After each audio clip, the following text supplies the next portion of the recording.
Today I'm going to cook breadfruit a little differently. I'm going to boil the breadfruit one.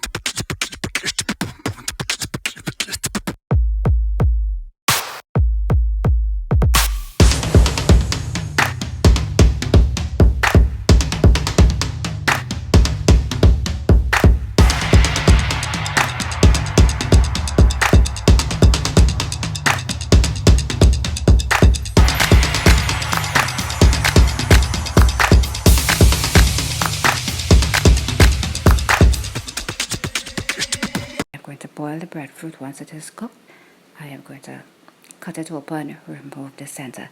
But during this process, I've realized how easy it is to remove the skin this way. It's amazing how your brain just go into a different state to get things done when you can't do it the normal way, right? So I don't have full function of my right hand because I've been having some issues, and I had a scan done today and they strap it up so I'm not allowed to put too much pressure on it. And see how easy this thing is to come out with boiling it, and you still have that nice taste. So I'm going to add some butter and some spices and also some heavy cream.